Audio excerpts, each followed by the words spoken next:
नमस्कार, मी भीमराव कडाळे पाटील, BKP 24 मराठीमध्ये आपलं सर्वांचं स्वागत. आज नवीन दिवस, नवीन विषय, नवीन दिवसाची नवीन अशी चर्चा. आज चर्चा घेऊन आलोय म्हणजे शरद पवारांची राष्ट्रवादी काँग्रेस ही NDA म्हणजेच नरेंद्र मोदींना पाठिंबा देणार अशी चर्चा जोर धरलेली आहे. मात्र आता हा पाठिंबा दिला तर विचार सोडले, पाठिंबा नाही दिला तर 8 खासदार फुटतील. पाठिंबा द्यावा तर रोहित पवार सुद्धा बाजूला पडतील. सुप्रिया सुळेंचं म्हणणं आहे भाजपला पाठिंबा द्यायचा, मात्र रोहित पवारांचं म्हणणं आहे की अजिबात द्यायचा नाही, आपण विचारसरणी सोडायची नाही. पवार साहेबांचं सुद्धा तसंच आहे. तर नेमकं काय परिस्थिती आहे महाराष्ट्रामध्ये? खरंच आता हे पाठिंबा देतील का? आणि पाठिंबा जर दिला तर देशाच्या राजकारणामध्ये काय राहतंय नेमकं? चौना चौथा कशी परिस्थिती निर्माण झाली, या सगळ्या गोष्टींवरती आज आपण चर्चा करणार आहोत. तर चला, सर्वप्रथम आपण जर चॅनल सबस्क्राईब केला नसेल तर सर्वप्रथम आपण चॅनल सबस्क्राईब करावा आणि हा संपूर्ण व्हिडिओ जर आपण बघितला तर आपल्या लक्षामध्ये येईल नेमकं.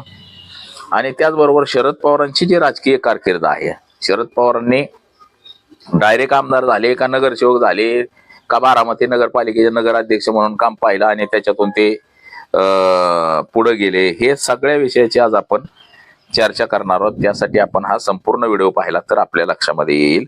आणि चला चर्चेला सुरुवात करूया. महाराष्ट्र राज्याचं अनेक वेळा मुख्यमंत्रीपद भूषवणारे शरद पवार यांच्या राजकारणाला जवळपास 60 वर्ष झाले. म्हणजे 60 वर्ष झालं शरद पवार राजकारणात आहेत. त्याच्यामुळे त्यांचा महाराष्ट्र हा सगळा पायाखालून त्यांनी घातलेला आहे. अख्खा महाराष्ट्र पिंजून काढलेला आहे त्यांनी. महाराष्ट्रात कोण राजकारणी, कुठलं गाव, कुठला तालुका, कुठला जिल्हा, कुठल्या जिल्ह्यात कुणाचं चालतं, अख्खं त्यांचं परिपाठ आहे. त्यांना रात्री अपरात्री जरी विचारलं कुठल्या जिल्ह्यामधलं, तालुक्यामधलं, तरी ते सांगू शकतील. असा अभ्यास, दांडगा अभ्यास हा शरद पवारांचा आहे. आता शरद पवारांनंतर चाणक्य म्हणून देवेंद्र फडणवीसांचं नाव पुढे येतं. परंतु देवेंद्र फडणवीसांपेक्षा अधिकचा अनुभव असलेले शरद पवार हे जवळपास 60 वर्ष झालं राजकारणामध्ये सक्रिय आहेत. आता त्यांना राष्ट्रीय राजकारणाचा सुद्धा भला मोठा असा अनुभव आहे, देशाचा सुद्धा, राष्ट्रीय राजकारणाचा सुद्धा. त्यांनी भली मोठी अशी पदं भूषवलेली आहेत.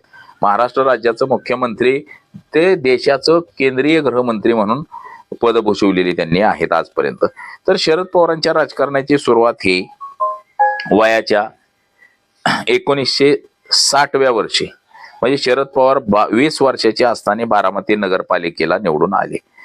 बघा, बारामती नगरपालिकेला 20 वर्षाचे असताना शरद पवार निवडून आले 1960 मध्ये.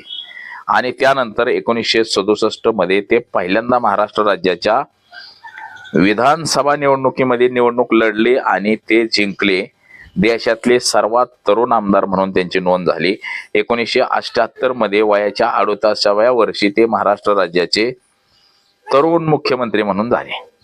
ते सलग 4 वेळा महाराष्ट्र राज्याचे मुख्यमंत्री म्हणून त्यांनी काम पाहिलं. 1978 ते 80, 88 ते 91, 1990 ते 91, 1993 ते 95, असं 4 वेळा महाराष्ट्र राज्याचे मुख्यमंत्री झाले. सहकार क्षेत्राचं जाळं मोठ्या प्रमाणामध्ये निर्माण केलं. त्या टायमाला शंकरराव चव्हाण असतील किंवा शंकरराव पाटील, हे अनेक ज्येष्ठ मंडळी होती, त्यांच्या मदतीनं त्यांनी सहकाराचं जाळं हे महाराष्ट्रामध्ये मोठ्या प्रमाणामध्ये व्यापलं.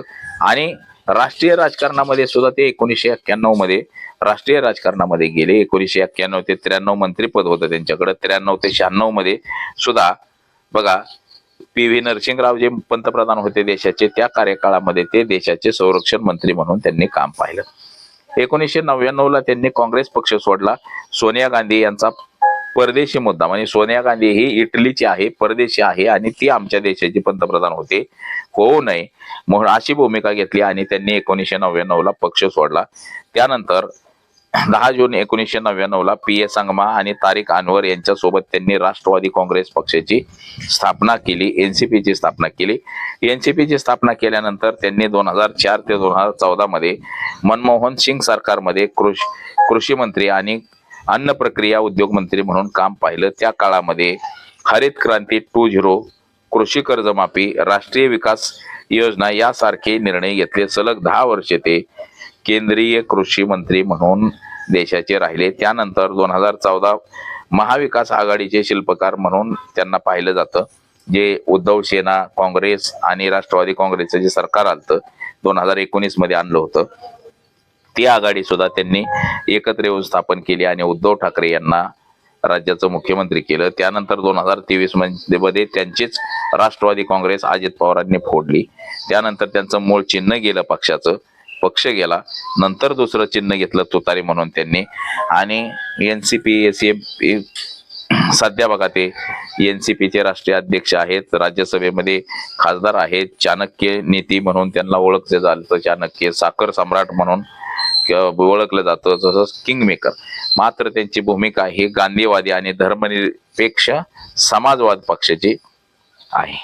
आता त्यांनी सत्ता स्थापनेचा मास्टर स्ट्रोक बघा, 4 वेळा सीएम झालेत, 2 वेळा केंद्रात मंत्री बनलेले आहेत आणि सहकार चळवळीमध्ये शरद पवारांचं योगदान आहे मोठ्या प्रमाणामध्ये.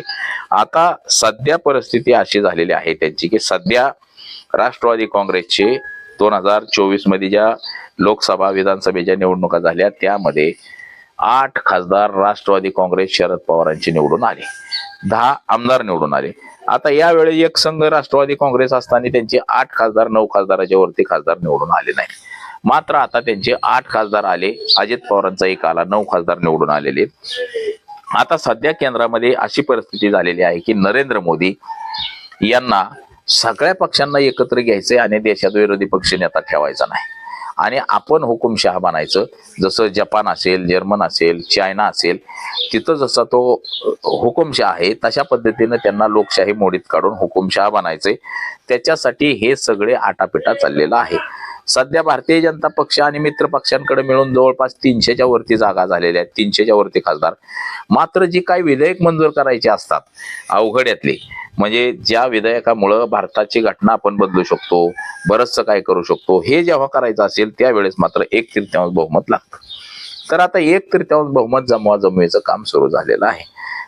पाठीमागच्या काळामध्ये आपण पाहिलं, पश्चिम बंगालच्या निवडणुकीच्या वेळेस महिला आरक्षणाच्या नावाखाली, महिला विधेयक म्हणजे महिलांना आरक्षण द्यायचं ह्या नावाखाली खासदार वाढवायचा प्रयत्न सुरू झाला होता आणि ते विधेयक मांडलं होतं. तसंच 30 दिवस जर एखादा कोणी माणूस जेलमध्ये राहिला, समजा मुख्यमंत्री असेल, केंद्रीय मंत्री कोणी असेल, जेलमध्ये राहिला तर आपसुकच त्याचं मंत्रिपद जातंय, असा एक कायदा नरेंद्र मोदी सरकारने केला आणि तो विरोधकांसाठी अस्त्र म्हणून वापरला जाणार आहे. आणि तो कायदा हा पारित करण्यासाठी 1/3 बहुमत लागतंय आणि त्याच्यासाठी नरेंद्र मोदींची, अमित शहाची जमवाजमवी सुरू आहे. याच्या अगोदर त्यांनी उद्धव ठाकरेंचे 6 खासदार फोडलेत, तर पश्चिम बंगालमध्ये ममता बॅनर्जीचे 20 खासदार फोडलेले आहेत. आता शरद पवारांचे 8 खासदार, 9 खासदार आहेत, ते 8 खासदार त्यांच्या संपर्कात आहेत, 8 खासदार भारतीय जनता पक्षासोबत जाणार आहेत, अशी काहीशी चर्चा सुरू झालेली आहे महाराष्ट्रामध्ये.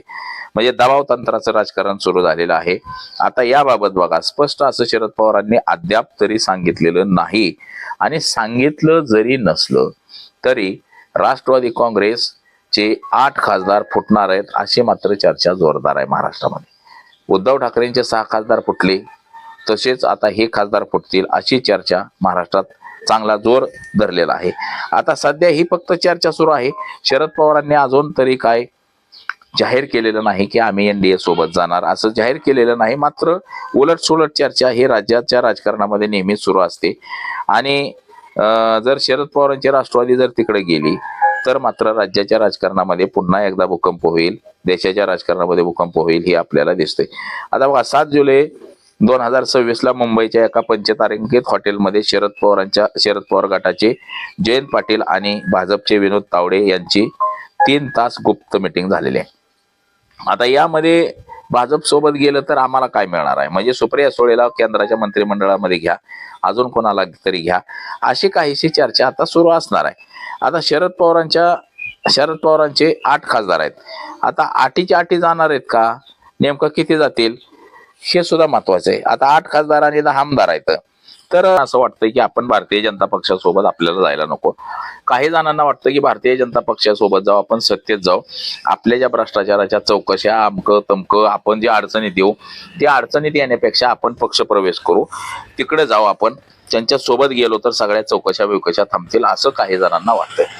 मात्र त्याहून दुसरी गोष्ट जर आपण बघितली तर शरद पवार हे त्यांची जी तत्व आहेत ती गांधीवादी आहेत, धर्मनिरपेक्षता आहे आणि समाजवाद आहे. आता ही जर विचारसरणी सोडायची म्हटलं तरच आपल्याला तिकडे जावं लागणार आहे, ही विचारसरणी खुंटीला बांधून. जसं की अजित पवारांनी ही गांधीवाद, धर्मवाद, समतावाद ही सगळी विचारसरणी खुंटीला बांधली आणि अजित पवार भारतीय जनता पक्षाच्या सोबत गेले. आता अशीच काहीशी अवस्था शरद पवारांची सुद्धा आहे. जर जायचं म्हटलं तर आपला गांधीवाद, धर्मवाद, समतावाद हा सगळा सोडावा लागेल आणि आपल्याला तिकडे जावं लागेल.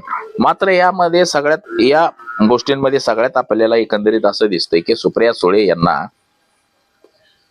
केंद्रामध्ये मंत्री होण्याचे वेध लागलेले आहेत आणि केंद्रामध्ये मंत्री कधी होईल असं त्यांना वाटतंय.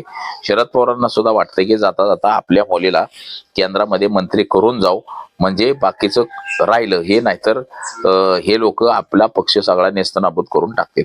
आता शरद पवारांची सुद्धा पंचायत झाली, इकडं आडी इकडं होईल.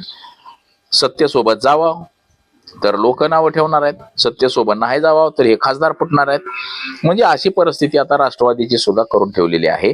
जे देशामध्ये जे मोठमोठ्याले घोटाळे होत आहेत, देशातल्या सगळ्या महत्वाच्या जागा विकल्या जातात, धरणं अमकं तमकं सगळं, विमानं हे सगळं भाड्याने दिलं जाते, त्या अदानीला दिलं जाते, जमिनी दिल्या जातात, राम मंदिराचा घोटाळा असेल, ह्या सगळ्या घोटाळ्याच्या पैशाने हे आमदार खासदार विकत घेतले जातात. एका एका आमदाराची किंमत 100 कोटी, 150 कोटी, 200 कोटी अशी होती. ते 200, 500, 500 कोटीला हे खासदार विकले जात आहेत. म्हणजे आता जसं काल परवा कोणीतरी म्हणलं की वेश्या व्यवसाय करणाऱ्या बाईची जशी बोली लागते अशी ह्या खासदारांची बोली लागते. एवढ्या नीच पातळीवरती हे देशाचं राजकारण आणि देशातले खासदार आमदार गेलेले आहेत. पैसे घेऊन हे सगळे फुटत आहेत विकासाच्या नावाखाली. मात्र ह्याला विकास करायचा नाही, काय नाही, सत्तेसोबत जायचंय एवढंच यांच्या डोक्यात एकमेव ध्येय आहे आणि त्या पद्धतीने हे सगळे सत्तेत जायला लागलेले आहेत.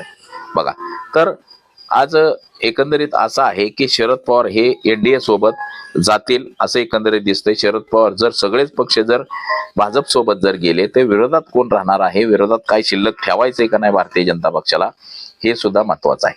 सगळेच्या सगळे जर लोक जर एकाच बाजूला गेले तर विरोधात कोण, हा मोठा प्रश्न हा देशामध्ये सुद्धा उपस्थित झालेला आहे. तर येणाऱ्या काळामध्ये बघू आपण की येणाऱ्या काळामध्ये सुद्धा आपल्या लक्षात येईल की शरद पवारांची राष्ट्रवादी एनडीए सोबत जाते का जिथं आहे तिथंच थांबते. तर बघा, आज एवढंच. माझा सहकारी कॅमेरामन अनिकेत सह, मी भीमराव कडाळे पाटील, BKP 24 मराठी, इंदापूर, पुणे.